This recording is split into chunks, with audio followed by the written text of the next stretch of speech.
Thoughts ऐसे ही आ जाते थे। तो मैं कुछ लिख के अपनी एक मेरी बेस्ट फ्रेंड है स्वाति, उनको उनकी बर्थडे पे गिफ्ट कर दी थी।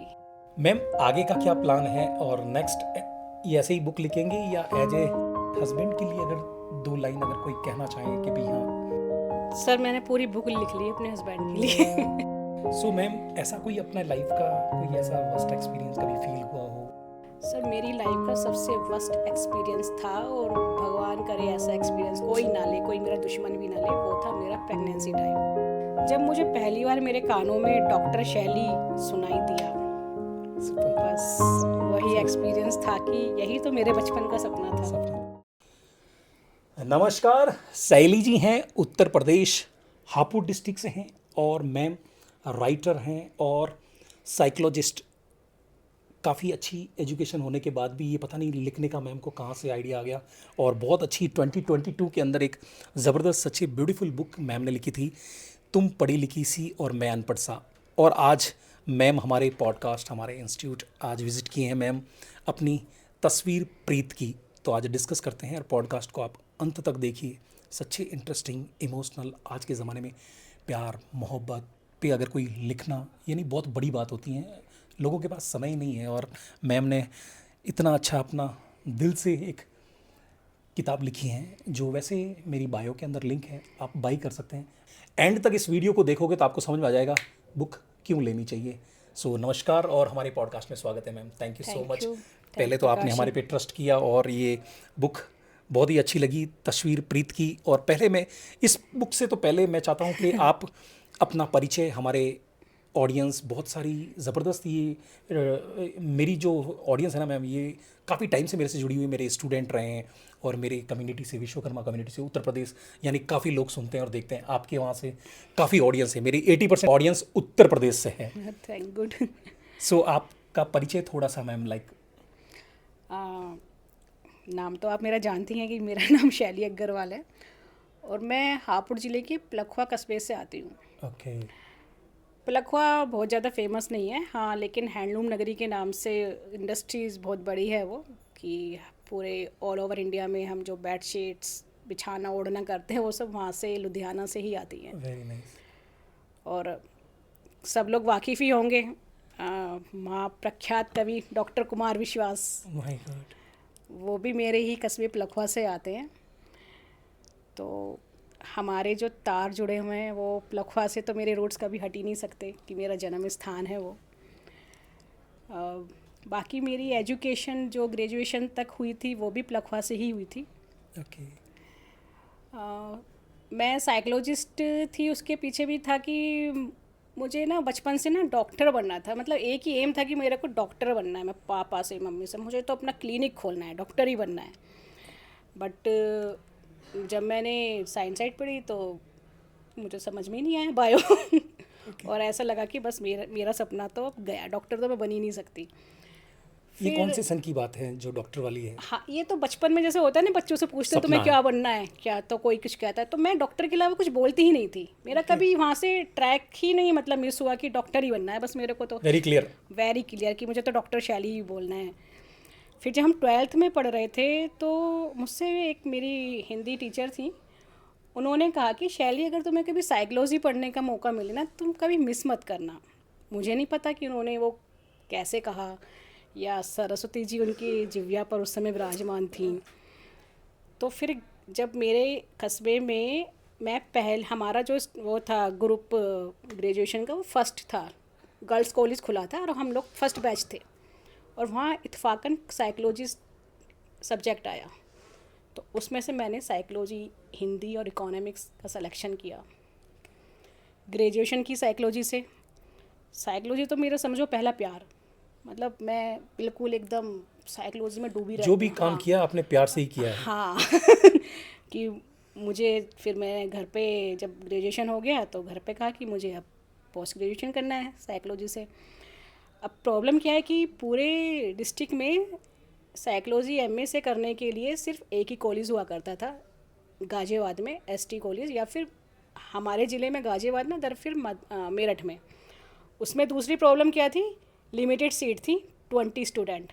उसमें एक और प्रॉब्लम क्या थी, जनरल के लिए 10 सीट, 50% रिजर्वेशन, तो हम 10 लोगों, हमें जो मतलब चूज़ करना है कि पूरे ज़िले में 10 बच्चों में से क्या मेरा सिलेक्शन हो सकता है, मतलब मैंने तो सोचा ही नहीं था, बट गॉड ग्रेस सिलेक्शन हो गया। और मैंने एमए साइकोलॉजी से किया। जब एमए पढ़ में कर रही थी तब तो एमए से तो काम नहीं कर चलने वाला, पोस्ट ग्रेजुएशन से मुझे तो क्लिनिकल में इंटरेस्ट आ रहा है। फिर क्लिनिकल की पढ़ाई करने के लिए हम मेरठ गए यूनिवर्सिटी में, हम वहाँ 2 साल रहे। वहाँ मैंने advance diploma in applied clinical psychology से आफ्टर पोस्ट ग्रेजुएशन होता है वो किया। पढ़ाई 2004 में मेरी कंप्लीट हो गई थी। फिर साइकेट्रिस्ट के साथ में मैंने प्रैक्टिस की।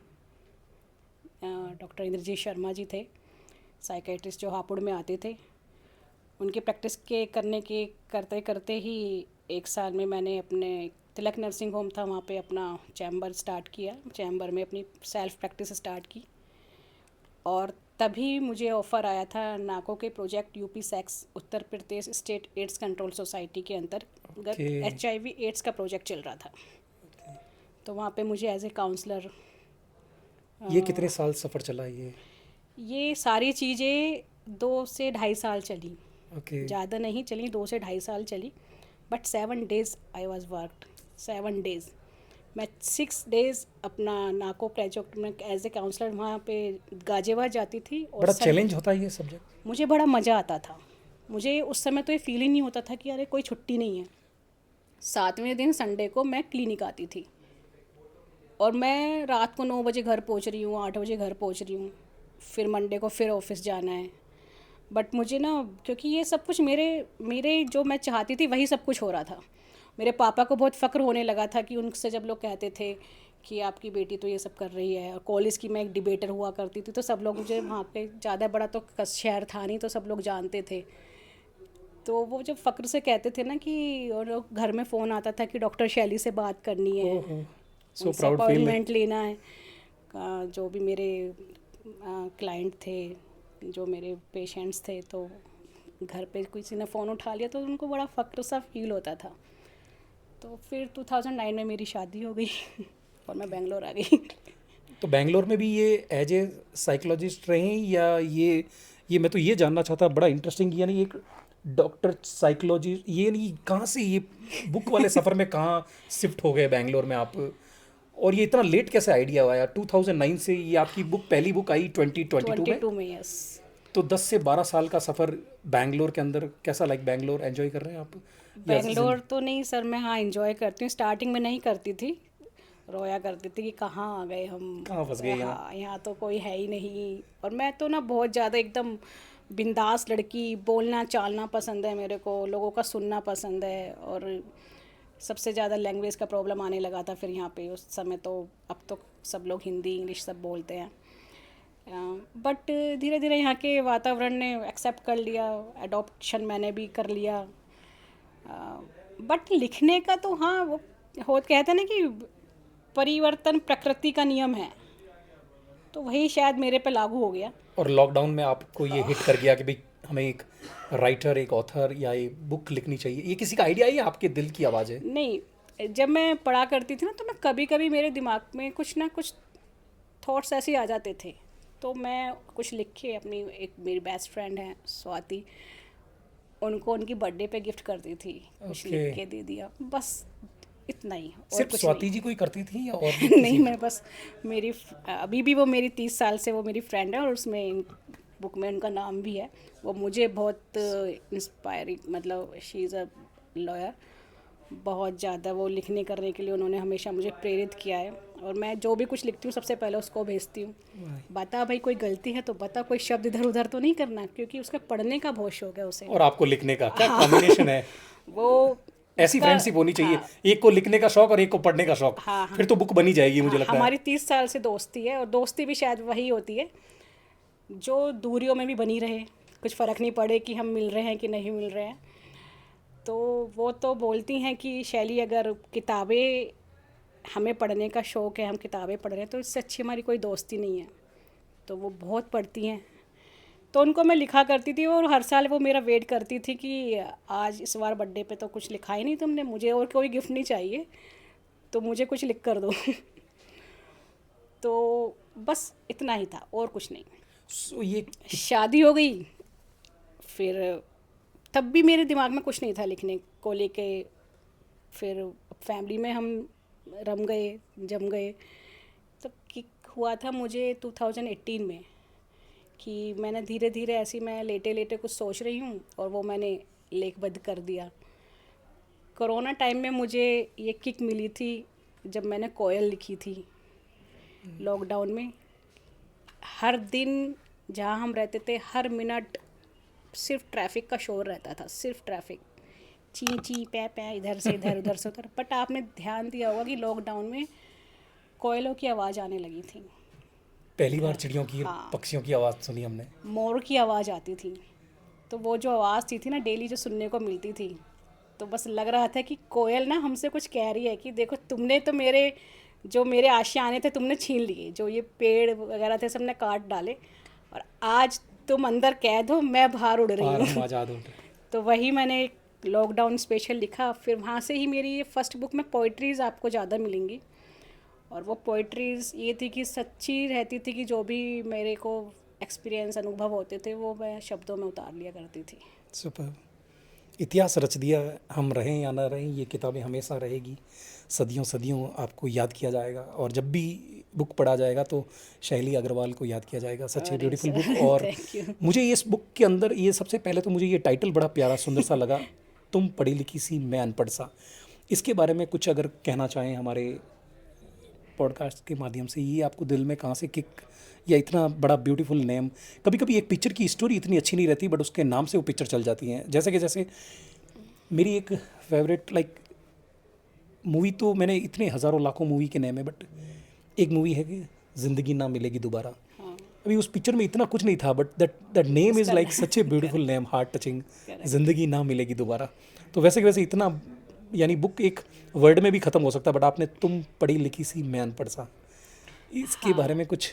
इसका भी ना एक स्टोरी है छोटी सी। सभी लोग बोलते हैं एक्चुअली यही सेम, काफ़ी लोग बोलते हैं कि नाम बड़ा यूनिक सा लग रहा है, तो कुछ अलग सा नाम लग रहा है, ये कैसे नाम आया। तो बहुत लोगों को इस स्टोरी का मालूम भी है। एक बार मैं अपनी बालकनी में बैठी हुई थी और मेरे हाथ में कुमार विश्वास की बुक थी। बस ओके। मैं ऐसे करके बैठी हुई थी, लॉकडाउन का टाइम था, तो वर्क फ्रॉम होम चलता था। मेरे हस्बैंड माइक्रोसॉफ्ट ट्रेनर हैं, तो शाम को वो अपना ऑफ करके घर में घूम रहे थे, तो उन्हें मैं कहीं दिखाई नहीं दी। यातायात उनकी निगाह पड़ी मेरे ऊपर जब वो बालकनी में आए कि मेरे हाथ में अच्छा किताब है। तो वो पहले तो सरप्राइज़ हुए, अच्छा किताब है। मैं बहुत ज़्यादा किताबें मैं पढ़ती नहीं हूँ। लिखने का बहुत लिखने का शौक शौक है। है, होता है जिनको लिखने का होता है उनको पढ़ने का नहीं होता, और जिनको पढ़ने का होता है उनको लिखने का नहीं होता। तो उनके मुंह से जो निकला ना यकायक, अरे मैडम तो आज किताब पढ़ रही हैं, अरे मैडम आप तो तुम पढ़ी लिखी मैं अनपढ़ सा। सो बस यहाँ पे लग गया वो कि मेरी आने वाली बुक का नाम तो यही होगा, तुम पढ़ी लिखी मैं अनपढ़ सा। फिर तभी मैंने 15 मिनट में एक 8 लाइन की कविता थी वो इसमें है, वो लिखी, और फिर बोला कि मुझे किसी से कुछ पूछना नहीं है, सिर्फ मेरी बुक होगी तुम पढ़ी लिखी मैं अनपढ़ सा। क्या बात है। तो ये डेडिकेटेड जबकि मेरे वैसे वो हस्बैंड को। जबकि वो पढ़े लिखे हैं और हाँ। सॉफ्टवेयर, यानी ये या the he line is very beautiful, educated. But ऐसा नहीं है कि अनपढ़ हैं, या एजुकेटेड हैं और माइक्रोसॉफ्ट में काम करते हैं और ज़बरदस्त सपोर्ट नहीं, हैं आज, तभी कहीं ना कहीं। ये वो अनपढ़ मानते हैं अपने को, ये कि तुम लिख सकती हो, मैं ये नहीं कर सकता, ओके, उस वे इसलिए। में बाकी, अदरवाइज तो मेरे गुरु हैं वो। यानी आपको ज़बरदस्त सपोर्ट करते हैं, ये भी उन एक बहुत बहुत बड़ी बात होती या है। Yes yes. और अगर इस 2020 बुक, जो 2022 की जो बुक है, तुम पढ़ी लिखी सी मैं अनपढ़ सा, इस बुक से अगर कोई, अगर 2 लाइन अगर हमारे व्यूवर्स अगर सुनना चाहें, वैसे इसकी भी आपको बायो में लिंक मिल जाएगी, आप चाहते हैं तो ये भी बुक खरीद सकते हैं, ऑनलाइन अवेलेबल ये है, अमेजन और फ्लिपकार्ट, अमेजोन एंड फ्लिपकार्ट पे। फ्लिपकार्ट्स पे अवेलेबल है, और उसकी लिंक मेरे बायो में है, आप go through and by this book, such a beautiful book. इस बुक की कोई अगर 2 लाइन अगर हमारे हाँ, सुनना चाहें या मैं आपको इस बुक का यही पढ़ाती हूँ, तुम पढ़ी लिखी मैं अनपढ़ सा। Very nice. ये बुक जैसे ही मेरे दिमाग में आया था, तुम पढ़ी लिखी मैं अनपढ़ सा, कानों में आया था एक्चुअली, तो वहाँ बैठे बैठे कि कॉफ़ी बाद में बनाऊंगी मैं, अभी आपके लिए पहले मैं ये लिखती हूँ। I will write this line first. हाँ, मेरे लिए, मेरे को थोड़ा सा ये है कि अगर मेरे दिमाग में कोई थॉट्स आया, अगर मैंने उसी वक्त लेखबद्ध नहीं किया है तो ब्रेन वॉश हो जाता है। तो कुछ ऐसा है, तुम पढ़ी लिखी मैं अनपढ़ सा, तुम पढ़ी लिखी मैं अनपढ़ सा, तुम चंद्रमुखी मैं श्यामल सा, तुम फूल गुलाब मैं मंडराता भंवरा सा, तुम फूल गुलाब मैं मंडराता भंवरा सा, तुझसे ही तो जीवन मेरा जीवन सा। मैं खुली किताब तुम पढ़ लो मुझको पूरा सा, मैं खुली किताब तुम पढ़ लो मुझको पूरा सा, तुझसे प्रेम कर बैठा दिल, दिल क्या जाने कौन पढ़ा लिखा कौन अनपढ़ सा, तुझसे मिलन का ख्वाब रह गया अधूरा सा, तुझसे मिलन का ख्वाब रह गया अधूरा सा, क्योंकि तुम पढ़ी लिखी मैं अनपढ़ सा। Very nice. और ये फर्स्ट बुक आने के बाद फिर भी आप शांत नहीं बैठे और फिर एक लगे रहे और एक और बुक लिख डाली, और उस बुक का नाम है तस्वीर प्रीत की, जो आज रिलीज़ हुई है। आज आपने फिर से इस शैली अग्रवाल ने एक और पार्ट 2 निकाल दिया, तस्वीर प्रीत की। सो ये तस्वीर प्रीत की, इसका टाइटल फिर ये मैं तो यही पूछूंगा, क्या तस्वीर प्रीत की यानी प्यार और श्रृंगार की राइटर हैं मैम शैली अग्रवाल, जो प्यार मोहब्बत यानी शायरी, ये सारी चीज़ें इस बुक के अंदर आपको मिलेंगी। और इस बुक का भी हम चर्चा करते हैं, और इस बुक के बारे में अगर आप चाहें कि भाई कुछ हमारे व्यूवर्स को इस बुक का आप क्या कहना चाहेंगे, इस तस्वीर प्रीत की। इस किताब के बारे में तो मैं यही बोलूँगी, ये 2022 में मेरी जब फर्स्ट बुक आई, उसके बाद 3 साल लग गए इसको आने में। 2025 की 2 साल तक मैं कुछ लिख ही नहीं पा रही थी। कुछ ऐसे सिचुएशंस हो गए थे, स्ट्रेस, काफ़ी कुछ ऐसी प्रॉब्लम्स थी कि मेरे दिमाग में शब्द ही नहीं आते थे। फिर 2025 मार्च से कुछ क्लिक हुआ, कोई आंखों के सामने आया, एक मैंने लिखा, किसी ने कहा कि नज़र के ऊपर था वो कुछ, तो कि नज़र ना लग जाए हमें, ऐसा कुछ। तो मैंने ये कहा, कैसे बोल दिया कि बचा तो लेते तुम्हें हम नज़र लगने से, बट कमबख्त नज़र ही नहीं हटती तुम्हारी नज़रों से। तो फिर उसके बाद से ना धीरे धीरे ना मुझे नहीं पता कि कैसे फिर मेरे दोबारा से वो सब शैली फिर से जाग गई, और ये किताब मैंने 7 महीने में कंप्लीट कर ली थी। ये किताब मेरे दिल के करीब इसलिए है क्योंकि इसका लिखा हुआ एक एक शब्द सच है। ये it's based on true stories. इसमें जो स्टोरीज़ आप पढ़ेंगे, जिनको मैंने पोइट्री का रूप दिया है, मेरा ये दावा है, मैं चैलेंज के साथ कह रही हूँ कि इसके आप शुरू के 15 पेज अगर पढ़ लेंगे और आप ये ना बोल दें कि यहाँ हमें लगी है, तो मेरा लिखना निरर्थक है फिर। Very nice. तो मैं तो यही कहूँगी बस इसके लिए कि इसको पढ़ना बहुत ज़रूरी है। यानी ऐसे समझ में नहीं आएगा।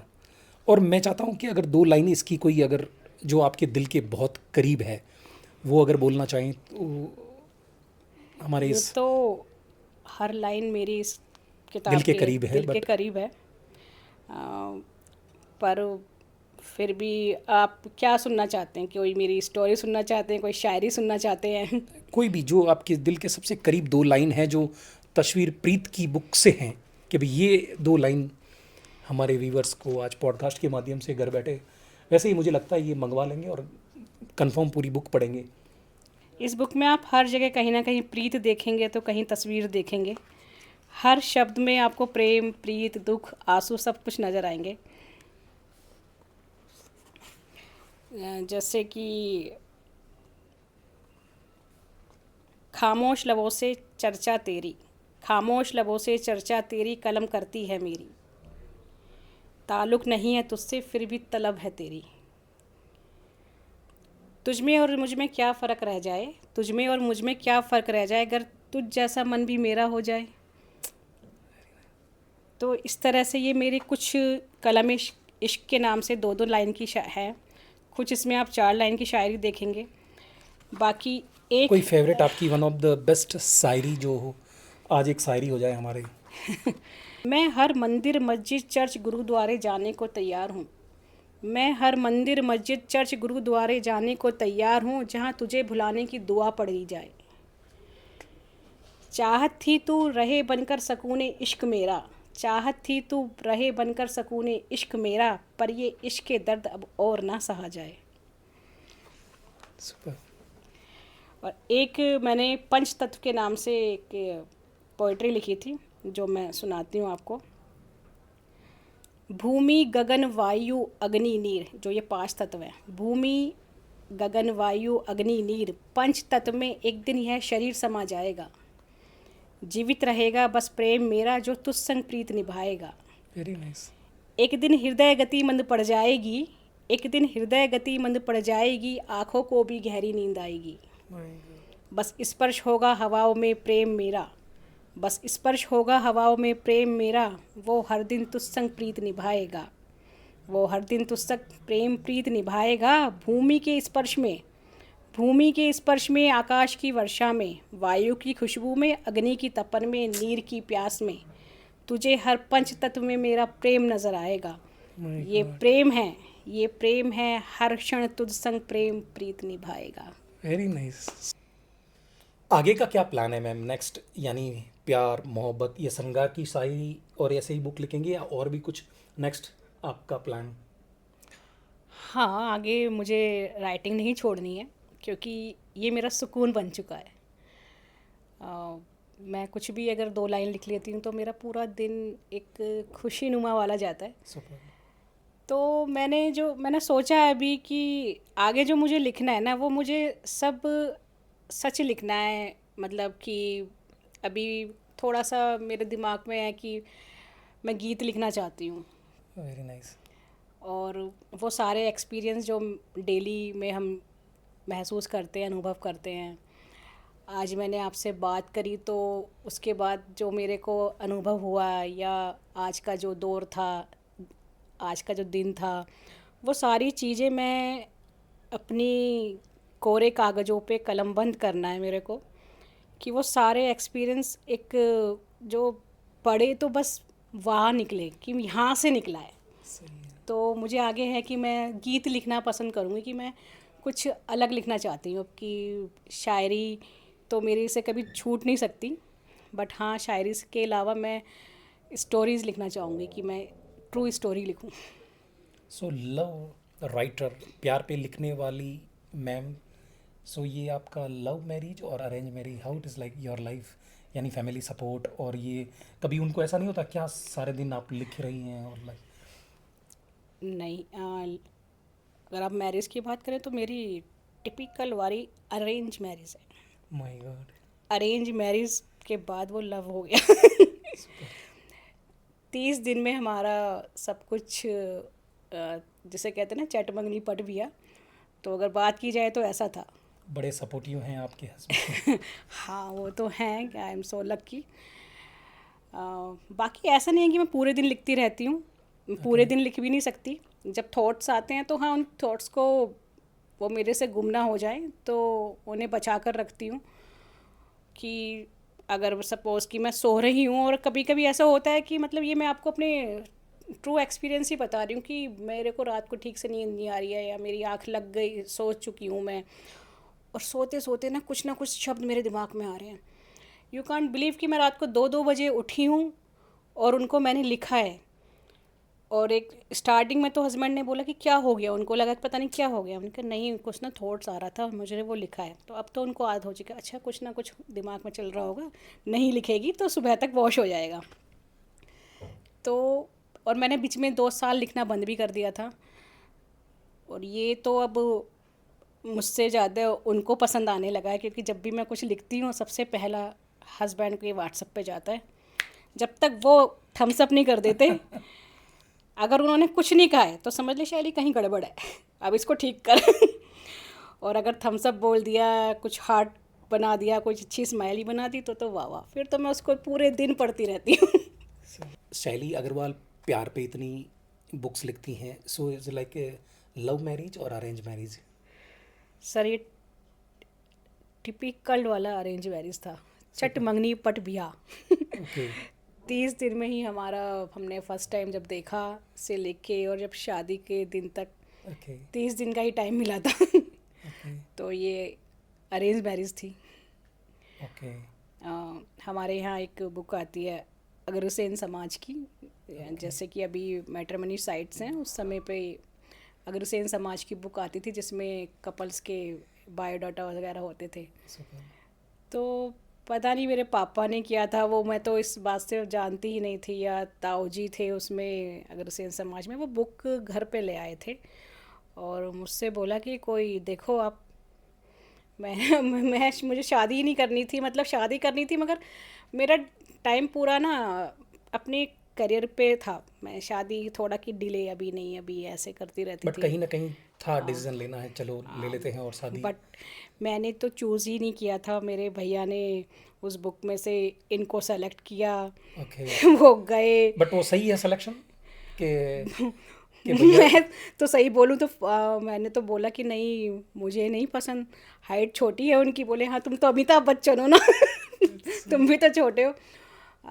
बट वो गए, उस समय ये बेंगलोर आ रहे थे उस शाम को ही, तो गए इनके घर पर, फिर घर वापस आए मेरे भैया और पापा।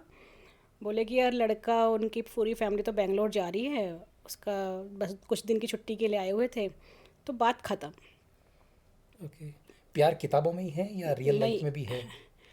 नहीं नहीं, वो रियल लाइफ में भी है कि यहाँ से लगा कि फिर तो ये था कि चलो, मैं तो यही चाहती थी कि यहाँ पे ना जाऊँ, अब नहीं होने का। बट भगवान ही जोड़े बनाता है। सही है। 6 महीने बाद इनके घर से फ़ोन आया कि क्या आपकी बेटी का कहीं शादी हो गई। ओ यार। और हम लोग बेंगलोर से आ चुके हैं। मेरी मम्मी ने फ़ोन रिसीव किया, बोले नहीं तो ठीक है कल आइए आप, कल मिलते हैं। वो 17 अक्टूबर की बात थी और 23 नवंबर को हमारी शादी हो गई थी। My God, बट बहुत अच्छा डिसीजन था super. कि थोड़ा बहुत तो देखिए, बर्तन तो हर जगह खटकते हैं, लेकिन वो खटकेंगे नहीं तो घर का पता भी नहीं पड़ेगा कि घर में कोई है, रहता है कि नहीं रहता सही है। है, ये भी ज़रूरी है। ये भी ज़रूरी है प्यार बढ़ाने के लिए। या तो जिससे प्यार है उससे शादी कर लो, या फिर शादी हो गई उसी से प्यार कर लो। हाँ, तो जिससे शादी हुई है उसी से प्यार कर प्यार कर लिया। लिया। यानी कहीं ना कहीं it's like good decision. Very good आप डिसीजन। वेरी गुड डिसीजन था। यस अगर अपने हस्बैंड के लिए अगर 2 लाइन अगर कोई कहना चाहें कि भाई हाँ। सर, मैंने पूरी बुक लिख ली अपने हस्बैंड के लिए। कि तुम पढ़ी लिखी, मैं अनपढ़ सा, का नाम भी उन्हीं को डेडिकेट है ये। बस मैं यही कहूँगी कि शादी के बाद परस्पर आत्मनिर्भरता का होना बहुत ज़रूरी होता है। इंटरडिपेंडेंसी, डिपेंडेंट रहना ठीक है कि, लेकिन शादी के बाद ये एक शब्द जुड़ जाना चाहिए कि तेरे बिना मेरा काम ना चले और मेरे बिना तेरा काम ना चले। Very nice. तो वही है कि कुछ चीज़ें ऐसी हैं कि मैं उनके बिना सोच नहीं सकती और वो मेरे बिना नहीं सोच सकते। 7 जन्मों का तो मुझे नहीं पता, बट ये वाला जन्म हमेशा उनके साथ रहे। और ऐसे ही बस मेरी शैतानियों को, या मेरी, मैं बहुत घर में थोड़ा सा ऐसी भी रहती हूँ फ़नी मूड में या जैसे भी है, वो बर्दाश्त करते रहें और मेरी सारी इच्छाएं पूरी करते हैं, और कुछ नहीं चाहिए। Very nice.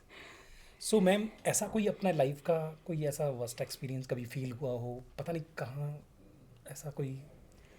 सर, मेरी लाइफ का सबसे वर्स्ट एक्सपीरियंस था, और भगवान करे ऐसा एक्सपीरियंस कोई ना ले, कोई मेरा दुश्मन भी ना ले, वो था मेरा प्रेगनेंसी टाइम। ओके शादी के बाद जल्दी ही प्रेगनेंसी हो गई थी। तो थोड़ा बहुत फैमिली का तो मैं साइड में रखूँगी, लेकिन जब मेरी प्रेगनेंसी हुई थी, मेरा बेटा फर्स्ट जनवरी 1/1/11 को हुआ था। इतनी प्यारी डेट थी, एक एंजल चाइल्ड। 1/1/11 सुबह 7:10 मॉर्निंग में, उस हमारे लिए गिफ्ट था वो। सुपर। बट 7:10 के बाद में 7:30 से जो मेरे लाइफ के एकदम यू टर्न लिया है, मैं उसको कैमरे पे नहीं बता सकती हूँ कि वो कितना दर्द भरा था। कि मैं 4 महीने बेड पर थी। 2 घंटे तक मेरे विदाउट एनेस्थीसिया स्टिचेस चलते रहे थे, और वो हर दिन का जो दर्द था, हर दिन दर्द, हर दिन दर्द, इतना दर्द कि दर्द को भी डर लगने लगे दर्द से, कि उस वक्त अगर मेरे हस्बैंड ना होते, या शायद भगवान ने ही कोई अवतार मेरे सामने लाकर खड़ा किया, तो शायद आज मैं यहाँ बैठी ना होती। कि मौत के मुंह से उन्होंने मुझे बाहर निकाला है, कि जन्म तो मुझे मेरे माँ बापों ने दिया, कि आपने कहा कि जैसे हस्बैंड के लिए कुछ कहेंगे, बट ज़िंदगी मुझे मेरे हस्बैंड ने दी है। कि उन्होंने एक, माँ बाप भी शायद कभी सिक्किन हो जाते हैं जब बच्चा अगर कुछ गंदी में रहे या कुछ भी रहे, या फिर वो परेशान हो जाते हैं, लेकिन माथे पे एक शिकन नहीं रहती थी उनके, और एक बच्चे की तरह उन्होंने मेरी केयर की है 3 महीने तक। और मैं 4-5 महीने तक बैठ भी नहीं पाती थी। बेटे को मैंने 2 महीने बाद अपनी गोद में लिया था। कितने मैं बच्चे हैं? रोती थी। मेरा एक बेटा है 15 साल का, ओजस नाम है उसका, 9th स्टैंडर्ड में है। और मैं रोती थी कि मैं तो स्पर्श ही नहीं कर पाती इसको, तो ये मुझे कैसे पहचानेगा।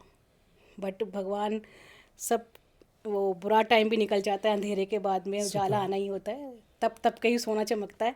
तो वही हुआ है मेरे साथ कि तब तब के ही चमके हैं सर, और अंधेरे के बाद में वो रोशनी भी मुझे दिखाई है, जिसमें मेरे हस्बैंड मेरे सबसे आगे रहे हैं। कि अब ये हालत थी कि मेरे से अलग ही नहीं होता था मेरा बेटा, कि बस मम्मी चाहिए मम्मी चाहिए। तो वो टाइम था जो मेरी लाइफ का बहुत ही फर्स्ट टाइम था, बट उसको खुशनुमा धीरे धीरे बनता चला गया। वो उसका डेडिकेशन, पूरा सब कुछ सपोर्ट वो मेरे पति देव के लिए है। कि उन्होंने मुझसे एक शब्द कहे थे कि जितना तुम आज दर्द में हो, आज जितना तुम्हें दर्द मिल रहा है, मैं ये दर्द भुला दूंगा तुम्हारे। और वो यही है कि आई एम ए ट्रैवलर, मुझे ट्रैवलिंग का बहुत शौक़ है। कि मुझसे कोई कहे ना कि तुझे 10 लाख रुपए चाहिए या तुझे कहीं की ट्रिप चाहिए, तो मैं वो पैसे साइड में रखूँ, पहले पहले ट्रिप चाहिए मेरे को। तो वो मेरे ये सारे सपने पूरे करते हैं। सुपर। और कोई ऐसा कोई बेस्ट एक्सपीरियंस कि मेरी ज़िंदगी का ये एक्सपीरियंस था, इसको like wow? Sir best experience life में होते रहते हैं, बट ऐसा कोई एक्सपीरियंस शेयर करना चाहें जो कि हाँ ये मुझे वाओ फील कराया था, दैट्स कॉल्ड लाइक। जब मेरी पढ़ाई फिनिश हुई थी और मैं साइकाइट्रिस्ट के साथ में प्रैक्टिस कर रही थी, उनके पास नंबर ऑफ़ पेशेंट्स बहुत आते थे, 80 से 100 पेशेंट्स का डेली का रहता था। तो मैं काउंसलिंग करती थी, डायग्नोस करती थी बीमारियों का, टेस्टिंग करना है।